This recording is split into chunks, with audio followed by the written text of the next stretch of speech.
Muy buenas tardes. Damos inicio a nuestro programa El maltrato virtual, un problema real, que llega a ustedes gracias al financiamiento del Fondo de Fomento de Medios de Comunicación Social del Gobierno de Chile y del Consejo Regional. Les presento a nuestra experta, Karin Moller, quien nos va a conversar sobre el tema. Quedamos en el programa anterior diciendo que la violencia es algo de nuestros tiempos, que lo tenemos que manejar, que hablamos acerca de cuándo nace el bullying, que no es algo reciente, de dónde nace el concepto, que tú nos contabas que era acerca del bull, que tenía que ver con el provocar. Hablamos también acerca de que se daba de manera diferente en los niños que en las niñas. Y se hace necesario como que nos ayudes cómo clasificar este bullying. ¿Cómo podemos clasificar el bullying? Explícanos, por favor. Mira, acá tenemos una gráfica que nos puede ayudar bastante a entender esta clasificación. ¿Ya? Existen dos tipos finalmente de bullying. Uno sería el directo y el otro es una forma mucho más indirecta. En la forma directa, en la agresión física, que es la que se da generalmente en los niños, en los varones, ¿ya? Cuando esa agresión física es directa, son los empujones, los golpes, cuando va pasando y se hacen zancadillas, la agresión física propiamente tal. Que tiene una consecuencia visible. Claro, es cuando vemos llegar a los hijos con la ropa rasgada, con el pantalón roto. O alguna marca en la cara. Claro, ¿ya? Y puede ser indirecto cuando no solo se daña físicamente a ese niño o esa niña, sino que se agrede como a las pertenencias. ¿Ya? En ese caso hay pequeños hurtos, ni siquiera por el valor que pueda tener lo que hurtaron, sino que es por el hecho de quitarte algo, de hacerte un daño. Entonces hay hurtos, hay daño a las pertenencias. Es muy frecuente ver cuando toman las mochilas y las dan vuelta a los basureros, o les echan los cuadernos a los estanques de los baños. Eso es una agresión indirecta. Claro. Entonces, uno dice, bueno, ¿qué pasó en el colegio? Nada. Y uno le pregunta a los hijos cuando llegan, ¿y te pasó algo? No. Y se lo van guardando. Y no hay una consecuencia física que sea evidente, que como familia podamos ver. ¿Ya? Pero es una agresión. No, además uno dice, los niños son desordenados, tiran las cosas por ahí.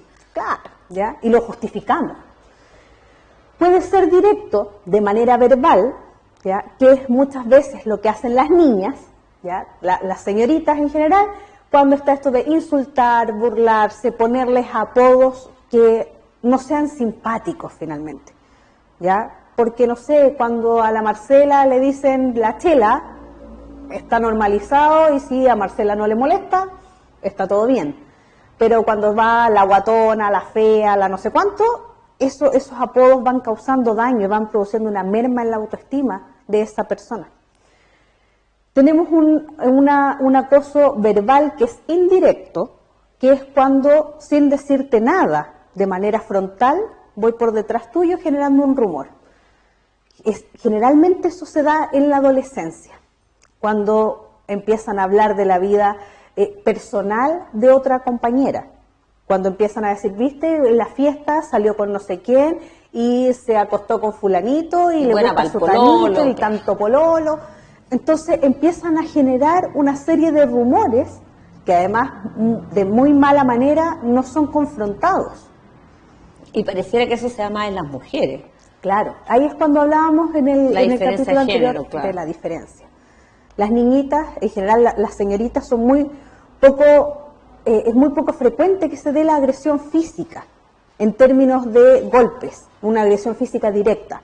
Si es que hay una agresión física es más bien indirecta, pero generalmente se produce una agresión verbal. Yo voy a dejar hecho a correr un rumor, te difamo, esta es fresca, esta no, ya. Claro, ya. O lo otro que se produce muchas veces es este menosprecio público, cuando sin decir nada pasan por el lado y viene este desprecio, el evitar que alguna compañera se junte con ella, oye, no se junten con fulanita porque es pesada, o si te juntas con ella, yo no te hablo más, porque No va a ella ser no es más tu amiga. popular, claro, y ella no es popular y nosotras sí. Entonces ahí es cuando desde la mirada de adulto uno dice, bueno, ¿qué es ser popular? Bueno, los adolescentes necesitan esta suerte de pertenecer. Claro. Eso es muy importante. Para ellos no pertenecer al grupo es estar absolutamente fuera. Entonces hacen cualquier cosa por pertenecer. Exacto. Y en eso es que muchas veces hay una niña dentro del grupo que es la principal agresora y las otras chicas van como espectadoras siendo cómplices nada más, por seguir a esta chica que actúa como líder del grupo. Entonces ahí es donde empieza a tener sentido cuando uno dice, bueno, si hay que pertenecer a un grupo y es tan importante, además el grupo de pares en la adolescencia, entonces, aunque yo no esté de acuerdo o no piense así, como Lo ella es hago. mi amiga, lo hago. Claro. ¿Ya? Ahora, este bullying, cuando es indirecto, ¿ya? Es cuando tiene una variante, perdón, directo, tiene una variante psicológica también, que son estos gestos de desprecio constante, ¿ya? Que uno podría pensar que no causan daño, pero cuando es reiterado en el tiempo, sí. Si cada vez que un niño o un joven o cualquier persona pasa y otro hace algún sonido, por ejemplo, dice, "Ah", eso va generando un malestar Un importante. deterioro en tu autoestima. Claro, entonces en ese caso es una agresión directa, pero es psicológica, no se ve, no es tangible la agresión. ¿ya? No, y no queda ninguna huella física visible. Y muchas veces, ¿qué es lo que hacemos como adultos? Decimos, es idea tuya. Le pusiste. Claro, no le des tanta importancia. Entonces, como adultos también estamos en esos casos validando la agresión. Y la víctima se siente peor todavía, porque ya tiene un problema con sus compañeros y además los adultos a los que recurro No le creen. no me creen. Entonces ahí es donde como adultos estamos fallando. Y esta agresión psicológica, cuando es indirecta, tiene que ver con esto de generar la sensación de inseguridad en el otro. No te voy a pegar, no te he pegado, Yo estoy aquí. pero estoy aquí. Muchas veces se da, por ejemplo, en los niños cuando basta con que se paren y se paran al lado del otro. Y te miran. Claro, los varones tienen una actitud más desafiante. Desafiante. Y eso genera mucho temor, genera mucha ansiedad en la víctima. Porque claro, no me ha hecho nada, No te golpeo. no me golpeó, pero me está intimidando constantemente. Entonces es indirecta y es mucho más complejo percibirla, a no ser que la víctima sea quien nos diga esto es lo que está pasando. ¿Ya? Y como es indirecta, además es mucho más difícil ponerle atajo dentro del contexto escolar. Porque si llega ese alumno, esa alumna, y se lo comenta, por ejemplo, a la profesora jefe, al profesor, el profesor va a ir probablemente y va a conversar con el alumno agresor, y el alumno agresor va a decir, no, yo no hice nada. Y queda la palabra de uno contra la palabra del otro. Claro. Entonces, después de eso, ¿qué va a pasar? El agresor va a ir y va a volver a intimidar a la víctima. Entonces, salir de ese círculo es mucho más difícil. Porque no hay marcas. Claro, la marca no es visible, No es visible, claro. pero es mucho más permanente en el tiempo. ¿Ya? Pero Lo cual, llegado al momento, es más grave. Porque Exacto. la marca de física se termina.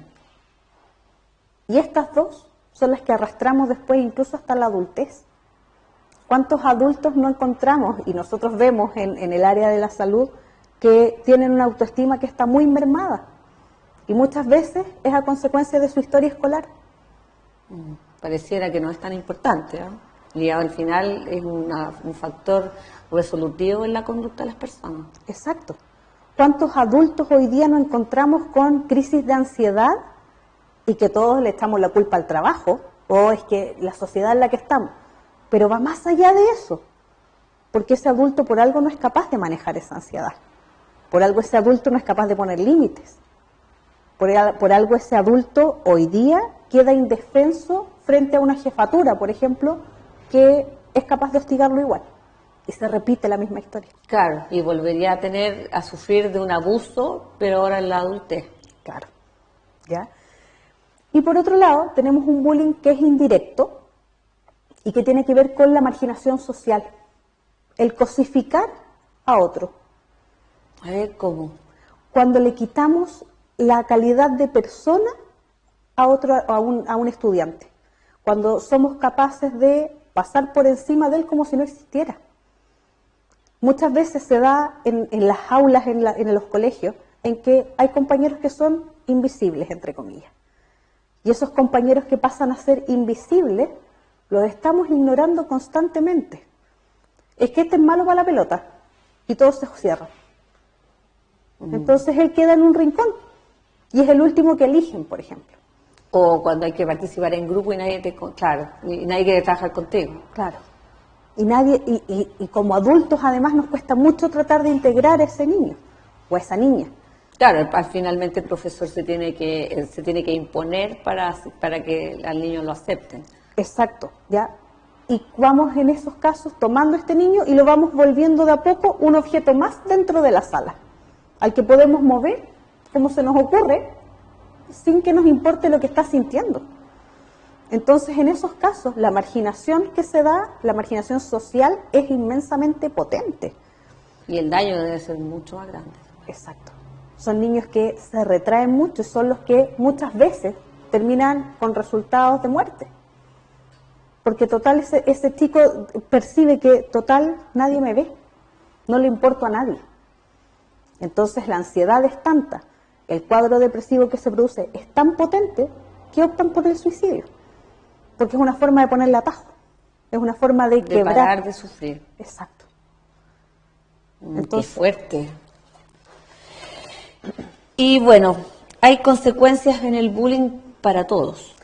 Para todos. Tenemos consecuencias para las víctimas, que la más evidente tiene que ver con el fracaso escolar, con el bajo rendimiento. Genera muchas veces trauma psicológico en los chiquillos, el riesgo físico en el caso de las agresiones directas. Estos chicos se vuelven mucho más ansiosos, están insatisfechos con ellos mismos, porque el pensamiento que adoptan es, bueno, ¿qué responsabilidad tengo yo para que me traten así? ¿En qué estoy fallando yo? Por lo tanto, se vuelven niños infelices, se vuelven jóvenes mucho más infelices, a pesar de estar en una etapa del desarrollo en que esperamos que no tengan mayores dificultades. Claro, porque están protegidos. Claro, ¿ya? Y muchas veces el desarrollo en términos emocionales se ve afectado. Por lo tanto, la víctima tiene efectos que son a largo plazo, que puede arrastrar incluso a la adultez. Por otro lado, los agresores también tienen consecuencias. Básicamente porque puede ser O sea, no hay ganancia en ser el malo, digamos. No, para nada. Porque ese que aprende en el colegio a ser el malo, cree que saliendo del colegio, a este mundo real, puede seguir siendo el malo. Entonces son las personas que se enfrascan muchas veces en peleas callejeras, que validan la agresión como una forma de respuesta, que tienen problemas familiares cuando ellos forman su propia familia, porque la agresión es la forma de resolver. Por lo tanto, tengo poder a través de la agresión. O sea, tenemos un primero que sería la consecuencia para la víctima, la consecuencia para el agresor, y hay una tercera consecuencia. Claro, que son los compañeros espectadores. Los compañeros y las compañeras que están observando esta situación de agresión toman una actitud mucho más complaciente. Bueno, pues si no es problema mío, ¿y qué voy a hacer yo? ¿Y qué saco con hablar? Pero si no me quiero meter en problemas. Entonces, en lugar de enfrentar la situación, aprenden a evadirla. Y aprenden a usar la evasión como una forma de resolver problemas. Claro, no es mi problema, no es mi estoy. Problema, claro. Y como no es mi problema, nunca resuelvo. O sea, definitivamente el bullying no termina con el fin de la etapa escolar. No. Uno pensaría que salí de cuarto medio y se acabó esta historia, por fin. Sin embargo, las consecuencias emocionales perduran en el largo plazo. Las víctimas generalmente son personas que en la etapa adulta son muy sensibles a la crítica. Cuando se sienten expuestos son inmensamente ansiosos. Y sobrereaccionan. Y eso puede traer como consecuencia que si no hay un adecuado manejo de esa ansiedad, puedan terminar en algún cuadro ansioso constante, en cuadros depresivos, en autolesiones. Entonces se va arrastrando permanentemente. Por otro lado, los victimarios, como aprenden que la forma de resolver es por medio de la agresión, nos encontramos con padres o madres maltratadoras. Porque van a repetir el modelo de golpe. Claro, porque validan... O de maltrato, en el fondo. Exacto, porque validan la agresión como una forma de imponerse frente a un otro. Y si tengo, por ejemplo, ya de adulto, tengo un hijo que no me hace caso, lo golpeo, o lo grito, o lo mechoneo. También puedo ser un femicida. Exacto. Por lo tanto, si la agresión es la forma de resolver, de adulto la sigo ocupando, porque en la infancia me dio resultados. Claro. Entonces, por ejemplo, nos encontramos después en los trabajos con que es esta persona que se vuelve más conflictiva, que puede andar generando enemistades entre grupos, que puede agredir directamente a través del golpe muchas veces, ¿ya? Por lo tanto, se repite un poco el modelo escolar en la vida adulta. La diferencia es que ya no estamos dentro de una sala de clase con un uniforme. Claro. Pero tendemos a repetir muchas veces. Es muy interesante lo que tú nos has dicho y realmente da también para un tema importante, como yo creo que en el siguiente capítulo vamos a conversar acerca de cómo saber si mi hijo es víctima de bullying, cómo ayudarle, cómo estar atento.